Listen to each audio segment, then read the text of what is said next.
कि जब कोई नई बात चलती है तो लोगों के मन में विभिन्न प्रकार की आकांक्षाएं उस पर ध्यान जाता है, क्या उचित है क्या अनुचित है, उस पर इसी बात को भगवान बुद्ध ने कहा है स्पष्ट शब्दों में। भगवान बुद्ध भी जानते हैं कि हम जो बात बोलेंगे उससे लोगों के सामने प्रश्न खड़ा होगा। अब प्रश्न का जवाब प्रश्न उत्तर से नहीं दिया जा सकता है। प्रश्न का जवाब प्रश्न उन्होंने कहा कि अत दिको भव, अपने आप प्रकाश बनो। हम जो कहते हैं हम थोड़े मान लेंगे, हम जो कहेंगे आप थोड़े मान लेंगे। आपके पास बुद्धि विवेक है, अपना निर्णय लीजिएगा। अगर आपके हक में अगर आप लाभदायक है तब तो मानिएगा। कहते हैं मानने की कोई जरूरत नहीं। जो देश, जो समाज, जो संगठन शब्दों का निर्माण करना, शब्दों का संचालन करना और शब्दों का समायोजित करना, करने और करवाने का तरीका जानता है, वो हारी हुई लड़ाई भी जीत जाता है। और जो समाज शब्दों का संचालन, शब्दों का निर्माण और शब्दों का सुव्यवस्थित करने का तरीका नहीं जानता है, तो दो महापुरुषों की चर्चा हो जा रही है। चंद्रगुप्त मौर्य हारे हुए थे, घर से भागे हुए थे, दिनहीन अवस्था में थे, लेकिन लड़ाई कैसे जीती जाती है अपने कालखंड में, अपने गुरुओं को देख रेख में सीखा, अपने को समायोजित किया, अपने लोगों को समायोजित किया और हारी हुई लड़ाई जीतना एक कला है। और इस कला को जो लोग जानेंगे तो वही हारी हुई लड़ाई को पुनः जीत सकते हैं। जो कि आज के दौर में चर्चाएं चल रही कि हम विश्व गुरु कभी थे तो थे।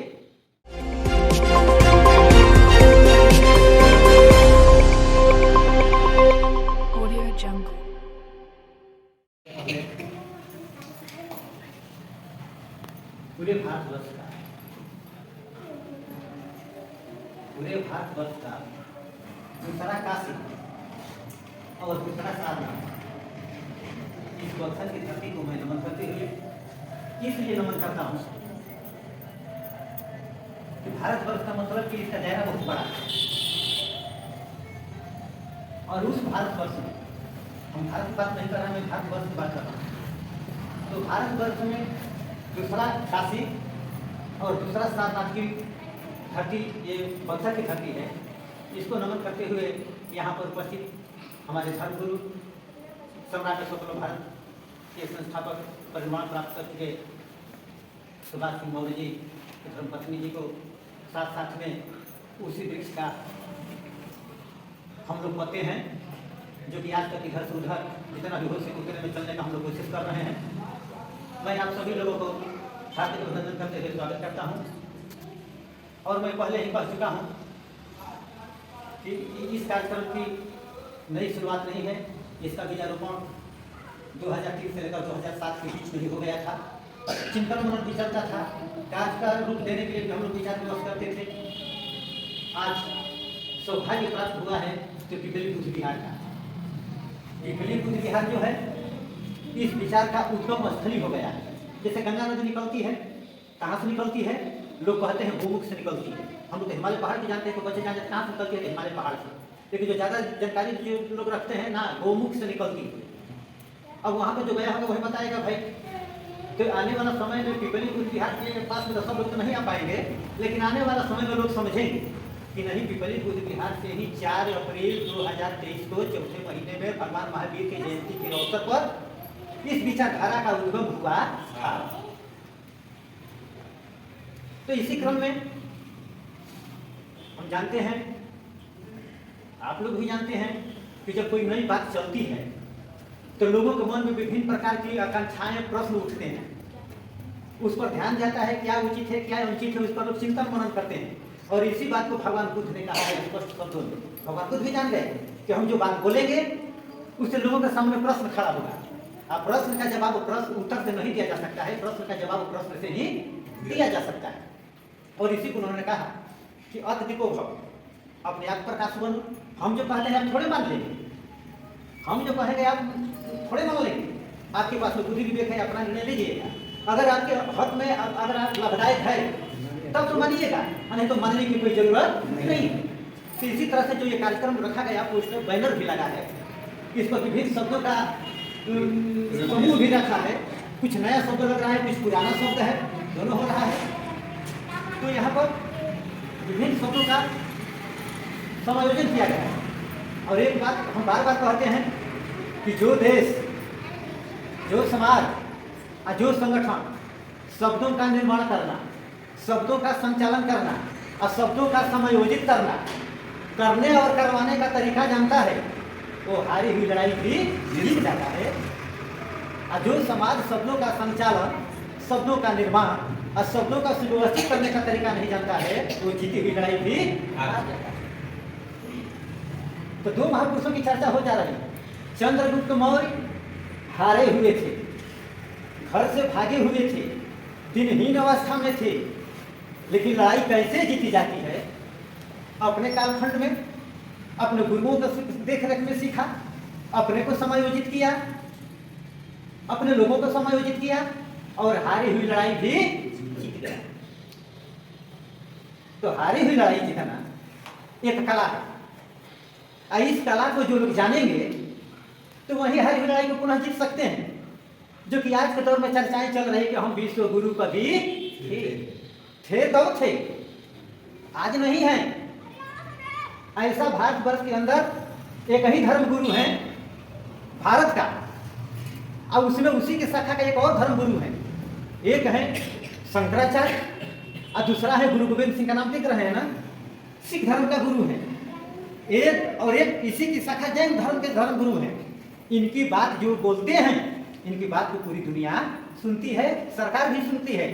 लेकिन बौद्ध जगत में कोई ऐसा धर्म गुरु भारत का नहीं है जो कि किसी बात को बोल दे तो पूरे सरकार और पूरा देश खड़ा हो जाए। लोग नाम ले लेते हैं दलाई लामा का, दलाई लामा खुले लड़ाई हार कर भारत में बैठा है, जो हारा हुआ व्यक्ति लड़ाई कैसे जीत पाएगा? वो तो खुद ही आप लोगों के, हम लोगों के शरण में आया है यहाँ, तो उसको लड़ाई जितना है तिब्बत में, तो वो अपनी लड़ाई लड़ रहा है कि हम लोगों का लड़ाई लड़ेगा। तो हम लोग उसको अपना धर्म गुरु कैसे मान लिए?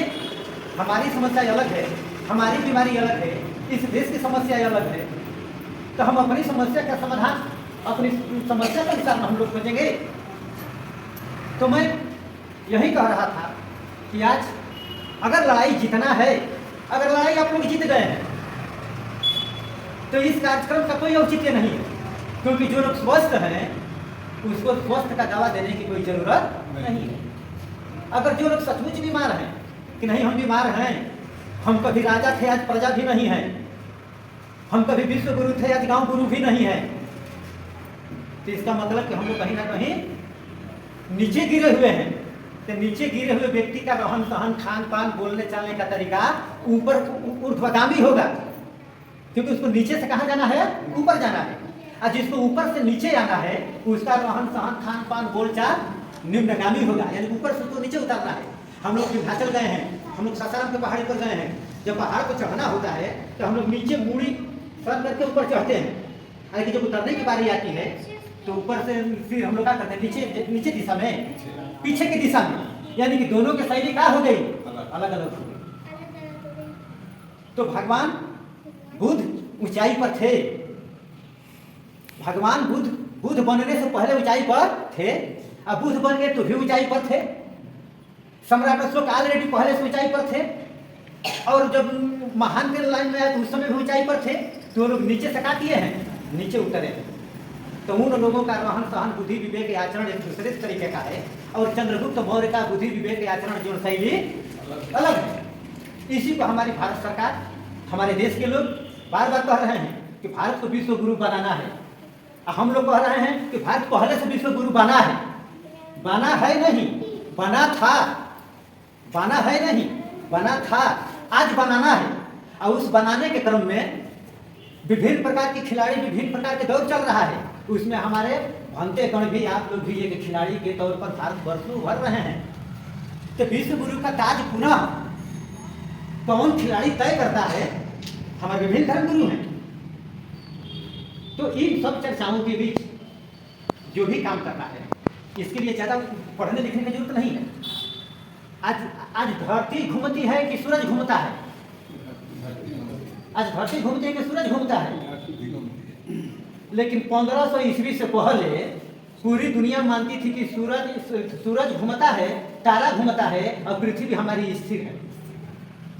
लेकिन आज इतने आराम से हम लोग कह लेते हैं कि पृथ्वी घूमती है। इसी बात को कहने के चलते कोपरनिकस को सजा हो गई, ब्रूनो को जिंदा जला दिया गया, गैलीलियो का जीवन भर जेल में बंद करके जेल में ही मार दिया गया। और आप लोग कितने आराम से हम लोग कह लेते हैं कि पृथ्वी घूमती है। पृथ्वी घूमती है कहवाने में कितने लोग शहीद हो गए। यानी कि सत्य जो बात होती है उस बात को सामने आने में बहुत कठिनाई लगती है।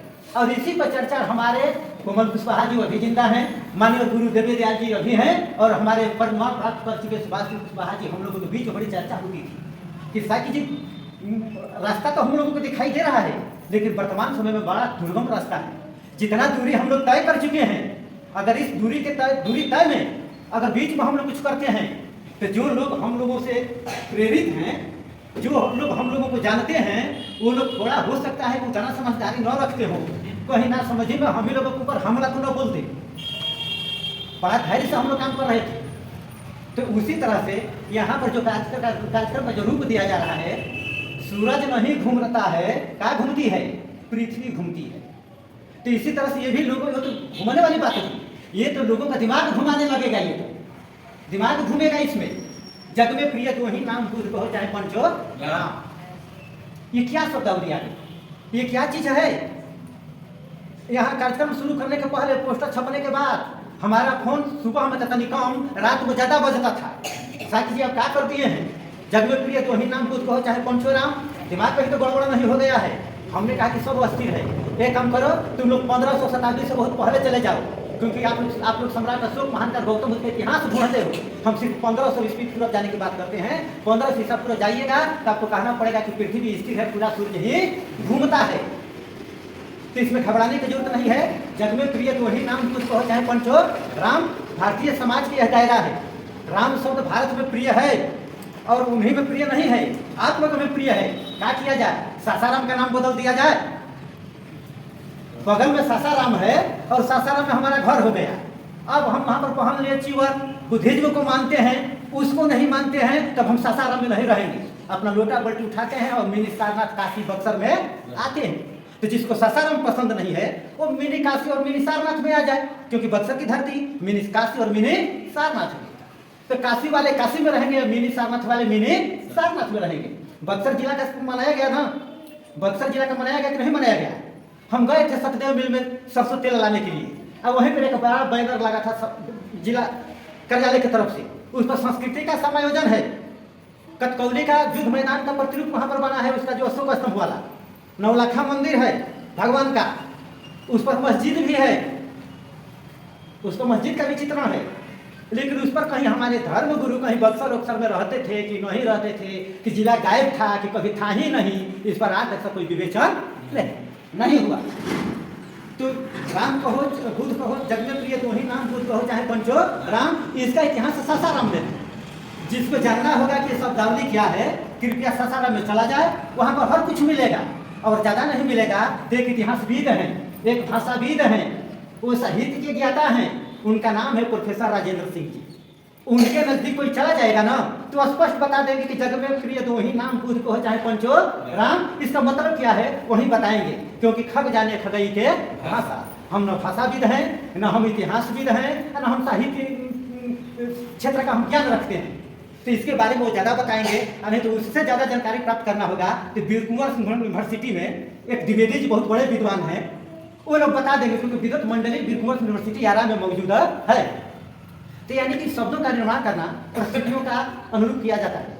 तो मैं यही कहूँगा कि भू केंद्रित सिद्धांत और सूर्य केंद्रित सिद्धांत।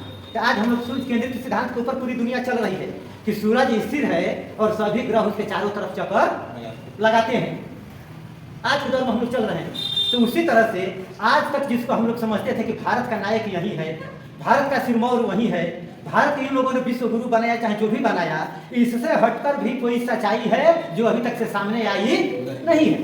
तो इस कार्यक्रम का मुख्य उद्देश्य था कि चंद्रगुप्त मौर्य की जीवन शैली, चंद्रगुप्त मौर्य की जीवन शैली का मतलब व्यक्तिगत जीवन शैली नहीं, चंद्रगुप्त मौर्य पूरे भारतीय समाज का सामूहिक प्रतिनिधित्व करने वाला एक सम्राट का नाम है।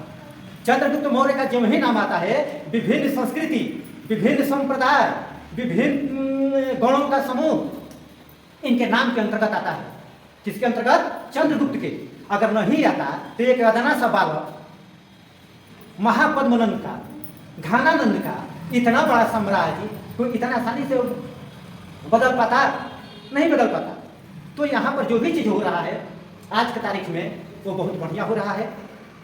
इस बात को समझने के लिए कि आज हम लोग यहाँ पर उपस्थित हैं, कई घटनाएं घट रही है। कुछ लोग इस वहाँ पर हम लोग एक ध्वज लगाए हैं। अभी हमारे मीडिया कर्मी आए थे, छायांकन चित्रकार लोग भी आए थे। वो लोग देखकर यहाँ से गए होंगे ना, तो उन लोगों का भी दिमाग डिफ्यूज लाइट में हो गया होगा कि समझ में नहीं आया वहाँ पर कैसा कार्यक्रम चल रहा है। भाई लौह कुश भी है, गौतम बुद्ध भी हैं, गुरु गोविंद सिंह भी दिखाई दे रहे हैं। वहाँ पर सबसे तो खुशी की बात है कि दैनिक भास्कर के पत्रकार हमारे महोदय कहेंगे कि वहाँ हम गए तो हमारा भागवत ध्वज भी वहाँ पर लहरा रहा था। गए हैं बौद्ध विहार में, भागवत ध्वज वहाँ पर मैंने देखा। या ये कैसा अंतर विरोध है या विरोधाभास है? उसमें तो पंडित जी लोग भी बैठे थे, वो लोग भी चिंतन करेंगे।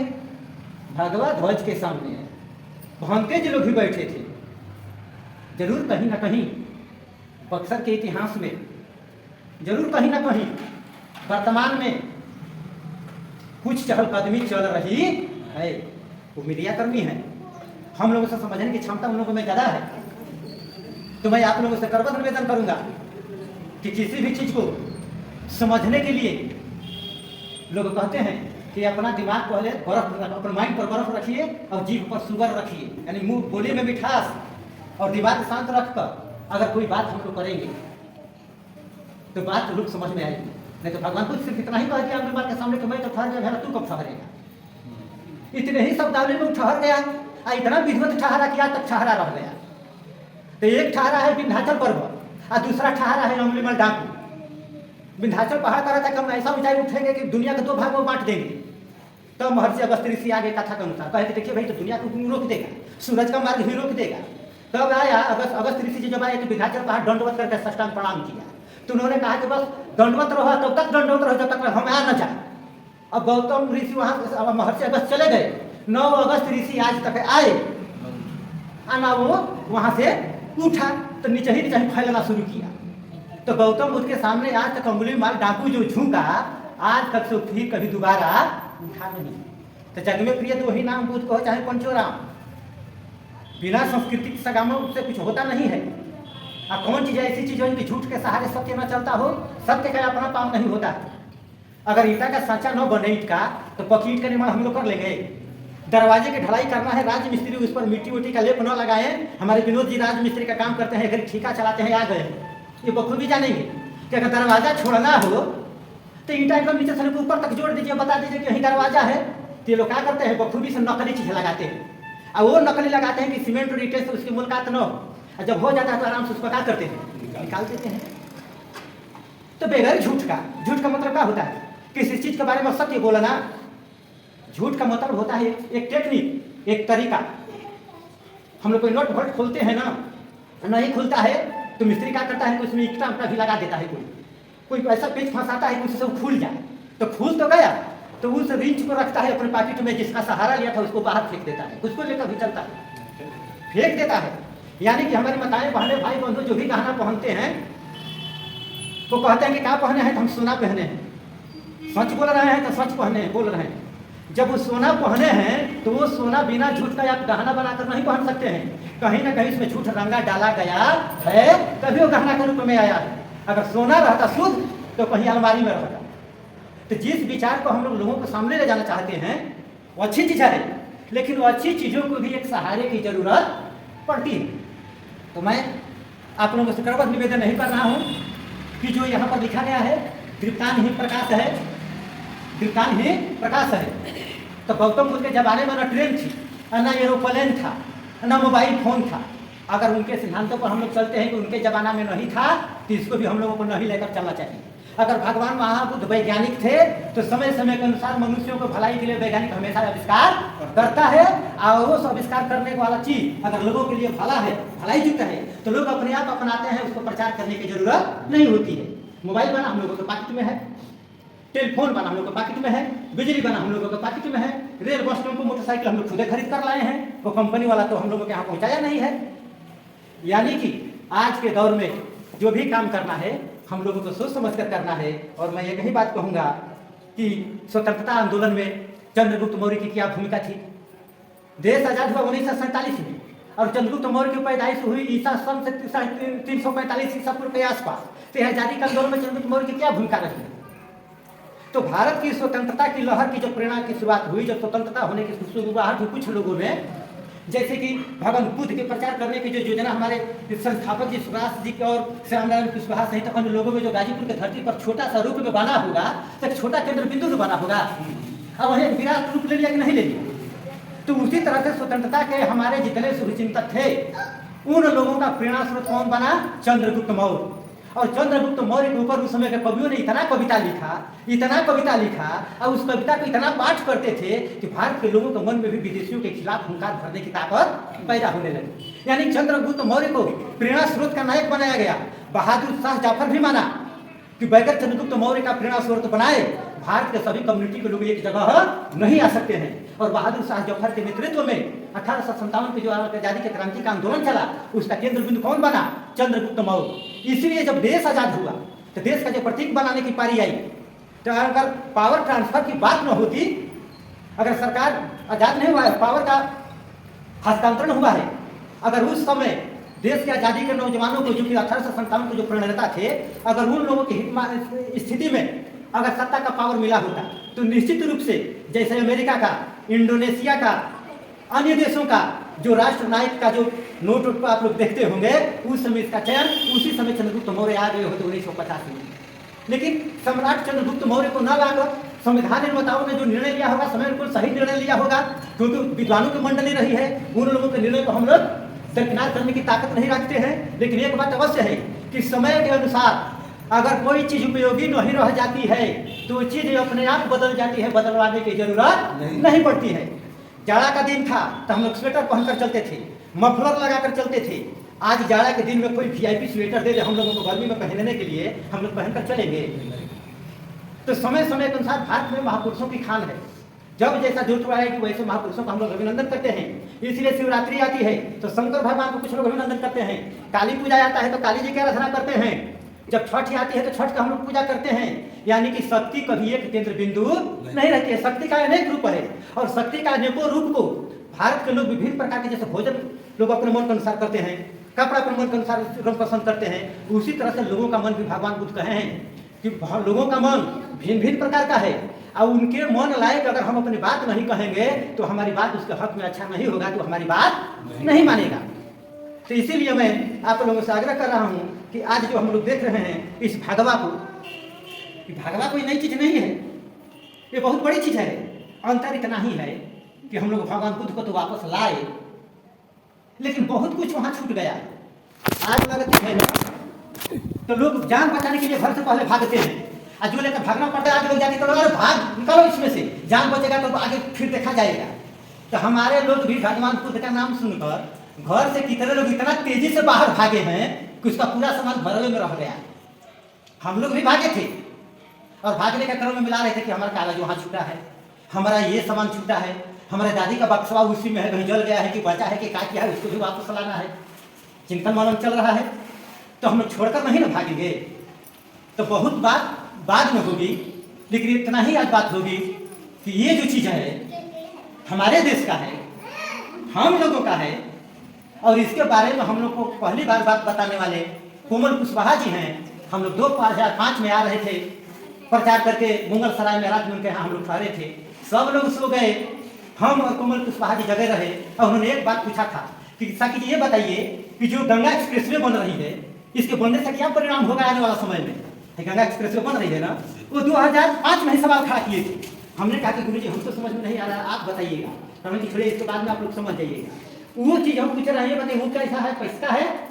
तो हम लोग उसमें विरोधात्मक स्थिति में थे। उन्होंने समझाया कि हम लखनऊ महोत्सव बक्सर में गए हैं, 2003 में गए हैं, आपकी कार्यशैली को हम लोगों ने देखा है, सुभाष जी के मनोभावनाओं को हम लोग वहाँ पर खड़े हुए धूप में देखा है। ये देखिए, ये जो चीज़ है आपका है, आप इसको किसी भी तरह से अपने लोगों को सामने लाइएगा। लेकिन हम लोगों के युग में आ जाता है तो बहुत बढ़िया, लेकिन पीछे आप लोग मत हटिएगा। और यही बात 14 जून 2014 को परिणाम प्राप्त हो चुके हमारे सुभाष जी ने भोजपुर जिले में बक्सर कुंवर सिंह किला मैदान में उस बात को दोहराया कि इस काम में बहुत कठिनाई आएगी, लेकिन आप लोग पीछे मत हटिएगा। आने वाला समय में लोग इस बात को समझेंगे, इस कर्मा को समझेंगे, और आने वाला समय में लोग मूल्यांकन करेंगे कि जो काम 2003 से लेकर 2007 के बीच में चला, इसका श्रेय मैं गाजीपुर की धरती और चंदौली की धरती को देता हूँ, क्योंकि दोनों जगहों पर विद्वानों की बहुत स्थली रही है, आज भी है, भविष्य में भी रहेंगे। लेकिन दिक्कत यही आ जाती है कि महापुरुष पैदा होते हैं उत्तर प्रदेश की धरती पर, लेकिन युद्ध कैसे जीता जाता है इसको सीखने के लिए उन लोगों को बक्सर आना पड़ता है। उस समय भी आए, आज भी आना पड़ेगा। और कहाँ आएंगे? इस बक्सर में, या तो मिनी सारनाथ में आ जाए या मिनी काशी में आ जाए, आना ही है। जोगी जी भी आने के लिए छटपटा रहे हैं कि भगवान राम गए हैं वहां पर, हमको भी आना चाहिए, क्योंकि जान गए हैं कि अयोध्या के आसपास तो हम लोग दंगल जीत जाते हैं, लेकिन देश राष्ट्रों पर दंगल जीतने की कूटनीतिक पढ़ाई राम जब बक्सर में सीखे तो हमको भी वहां पर जाना बहुत जरूरी है। तो हम तो चाहते हैं कि वो आने की तैयारी कर रहे हैं, तो आप लोग भी सारनाथ में आ जाए, आप लोगों का भी स्वागत है।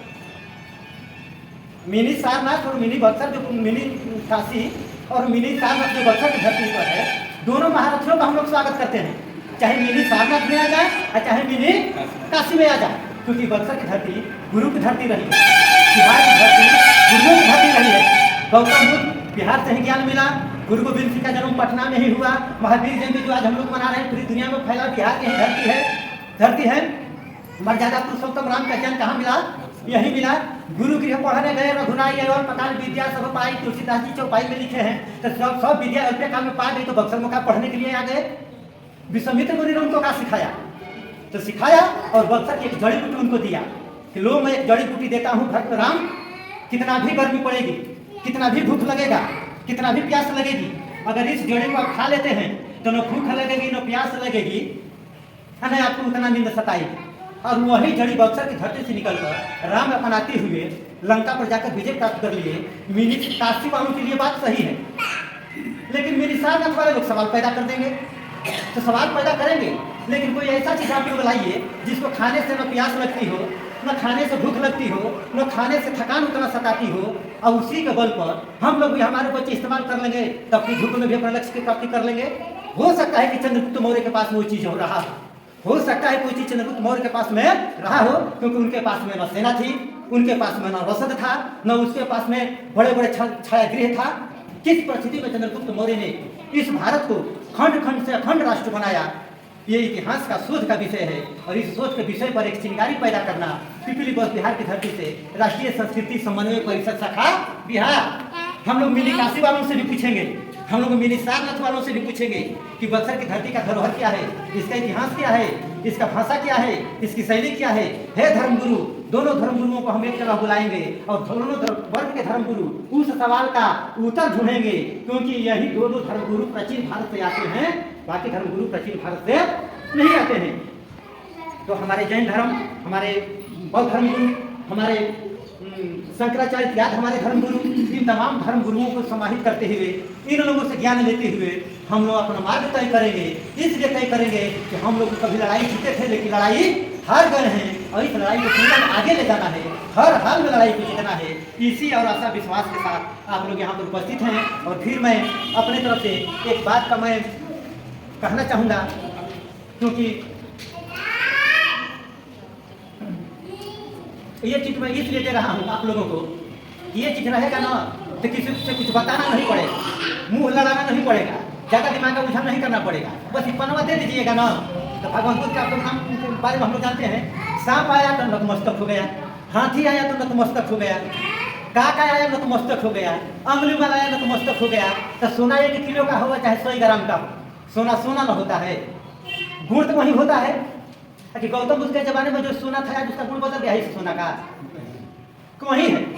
उस समय जो आगे थी वो आज वही है, बर्फ वही है, हवा वही है, सूरज वही है। तो आज हमारे जो धर्म गुरु हैं वही है। हाँ, हो सकता है कि थोड़ा कम होना भी चाहिए, लेकिन भगवान बुद्ध छूट दिए हैं कि आने वाले लोग हमसे भी बड़े हो सकते हैं, छूट दिए हैं ना। तो अगर जो लोग बड़े दिखाई दे रहे हो, हाँ, उनको हम लोग क्या है, आप गौतम बुद्ध से नीचे रहो, नीचे, इसका मतलब कि हम लोग कहीं ना कहीं गौतम बुद्ध का अवहेलना कर रहे हैं। पहले जो रेडियो बनाया था इतना बड़ा था, आज रेडियो छोटे छोटे होते होते होते होते इतना आ गई कि मोबाइल में आ गया। अब मोबाइल में से भी घड़ी में आ गया, पूरा मोबाइल इसमें आ गया, रेडियो इसमें आ गया, टीवी इसमें आ गया, फोन इसी में आ गया। तो रेडियो बनाने वाला वैज्ञानिक महावैज्ञानिक है, क्योंकि उसने इस सूत्र का खोजा। लेकिन सुगमता बनाने वाला वैज्ञानिक उससे भी किसी न किसी मामले में आगे है। तो मैं चाहता हूं कि आज इस पिपली बौद्ध बिहार की धरती से एक चीज का जो हम लोग उद्घोष कर रहे हैं, तो हम लोग कितना बताएंगे किसी को, बताने की आवश्यकता नहीं है, बस इसी को देते जाना है। जो प्रश्न करेगा भाई इसको देते जाइए, आप जान जाइएगा। अगर वो तर्क दो गतियों को कभी ना करना, तर्क बुद्धि पर खरा उतरना, गौतम बुद्ध जी कहे हैं, तो सचमुच वो तर्क करने का तरीका जानता होगा, गौतम बुद्ध का अनुयायी होगा। हमारे विश्वामित्र मुनि और महापुरुषों का जो लोग हैं, मेरी काशी वालों में जो विद्वान है कि नहीं है, विद्वानों की धरती है, जो सचमुच तर्क करने की क्षमता रखते होंगे, वो लोग आपसे दोबारा पूछने के लिए नहीं आएंगे, वो जान जाएंगे। अगर जो नकली मोरपंखी होंगे कि मोर का पंख खसकर हम भी मोर के काउंटिंग में आ जाए, जो मोरपंखी कौवा के कहानी हम लोग दूसरा क्लास में पढ़े थे कि पान लगाकर कौवा भी सोच लिया था हम भी मोर बन जाए, लेकिन गोली से समझ में आ गया कि मोर है वह नहीं, तुरंत मुझको अपना पंख निकाल कर अपने कौवे के समूह में जाना पड़ा। यानी कि हर तत्व अपने समूह जाते हैं, सोना सोना में जाता है, कोयला कोयला में जाता है, चांदी चांदी में जाता है, अबरा के खान में जाता है, तब खान बनती है। तो उसी तरह से यहाँ पर जो कर्मा सज रहा है, इसका उत्तर ढूंढने के लिए हम लोग क्या करेंगे? अगर वो पत्रकार महोदय आगे कल ज्योति चौक को पूछ देंगे डॉक्टर ओम प्रकाश जी से, क्या जी हम लोग तो ये कर दिया, लोग हम लोग से सवाल पूछ रहे हैं, ठीक है, उत्तर बताएंगे, उत्तर बताने में तो हम लोग थक जाएंगे। ले लीजिए, आप लोग जाइए और इसके बारे में जान जाइएगा, इसी में उत्तर है, ऑल इन वन, जो आप खोजिएगा इसी में है। तो क्या है? स्थान बक्सर बिहार, दिनांक 0/4/2013, समय 11 बजे से 3 बजे के बीच में, पिपली बुध बिहार बक्सर। तथ्यंपी साक्ष्य दिनांक 4/4/2023। मैं सर्वप्रथम भारतवर्ष की द्वितीय काशी एवं सारनाथ की धरती बक्सर को नमन करता हूँ। राष्ट्रीय संस्कृति समन्वय परिषद शाखा बिहार द्वारा आयोजित गणराज्यपति, राष्ट्र विनायक, भारतीय स्वतंत्रता के प्रेरणा स्रोत चंद्रगुप्त मौर्य की जीवन शैली को नमन करते हुए इस मांगलिक कार्यक्रम में उपस्थित सभी प्रबुद्ध शक्ति को हार्दिक अभिनंदन करता हूँ।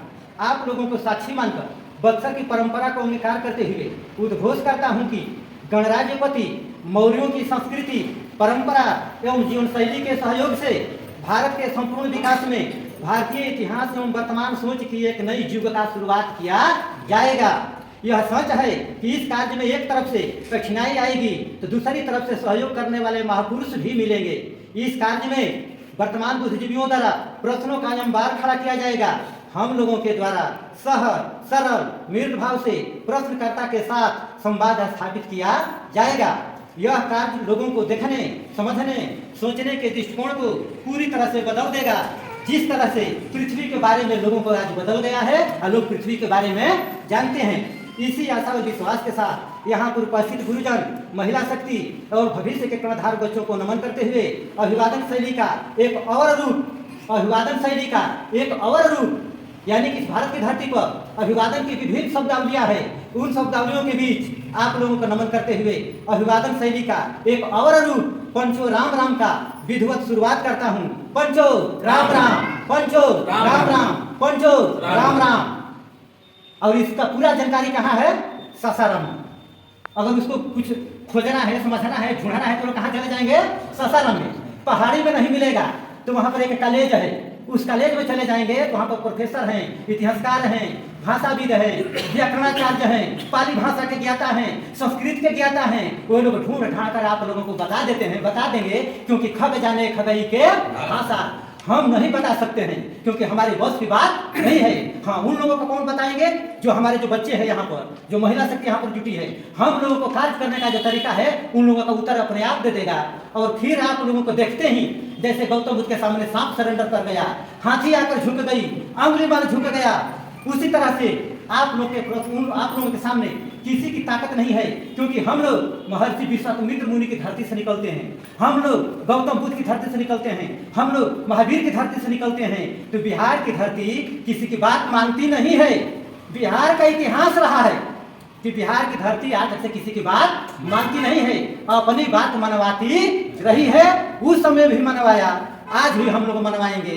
इस कार्य में मिनी सारनाथ और मिनी काशी के संतों, महात्मा और धर्मगुरुओं की लड़ाई एक ही मंच पर आ गई कि बक्सर की जो गौरव गरिमा है इसको हर हालत में हम लोगों को बरकरार रखना है। क्योंकि गौतम बुद्ध सारनाथ को उपदेश देने के बाद पहली बार गौतम बुद्ध की धरती पर जब गए तो वो गाजीपुर से चले हैं, गाजीपुर और मोहम्मदाबाद के बीच में भी ठहरे हैं गैसपुर में, वहां तक चलने के बाद मनिया में भी ठहरे हैं, और मनिया से चलने के बाद इसी तरह से बक्सर में उतरे हैं, गंगा पार किए हैं और इसी तरह से पार करते हुए वहां गए हैं। आज भी बक्सर की धरती में बुधनपुरवा गांव है, सारीपुर गांव है। तो सारीपुर गांव का नाम पड़ा है सारीपुत्र जो था ना, उनका निवास रहा है। गौतम बुद्ध कई दिन वहां पर निवास किए हैं। तो मिनी काशी और मिनी सारनाथ। लेकिन सच बात है कि हम लोगों की बात हम लोगों की आवाज सबसे पहले कोई उठाए तो हमारे एक मित्र हैं मृदुल पांडे जी। मृदुल पांडे जी जो कि हम लोग गए थे उनके गांव मैरवा में 2001 में। दुल्फा से हम लोग गए थे, बनी से डॉक्टर हृदय नारायण थे, दुल्फा से भीम भूषुंडी थे, हम थे। मैरवा में गए, मृदुल पांडे जी ने वहाँ पर पुराना अवशेषों को दिखाया, समझाया और एक घटना वहाँ पर घट गई।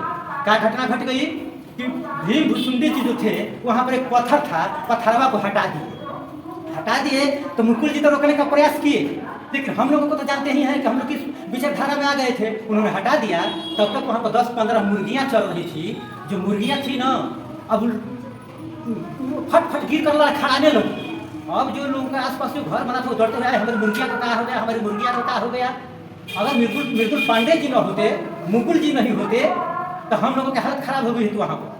उन्होंने समझाया कि देखिए भाई, धूप लगा है, धूप में ये लोग आए हैं, आप लोग मुर्गी को पानी पिलाए ही नहीं है, पानी रखे हैं आप लोग अतना, तो ले जाकर पानी पिलाइए इन लोगों को। मुर्गिया को ले जाकर उन लोगों को पानी पिलाया, मुर्गिया ठीक हो गई। लेकिन जो मैरवा है, मैरवा भारत के ही नहीं, बक्सर जिला के भी एक इतिहास की धरती है। वहाँ पर भी एक गढ़ है, सिसमना में भी गढ़ है, पुरुषोत्तमपुर में भी गढ़ है, पुरुषोत्तीपुर में कहाँ नहीं है।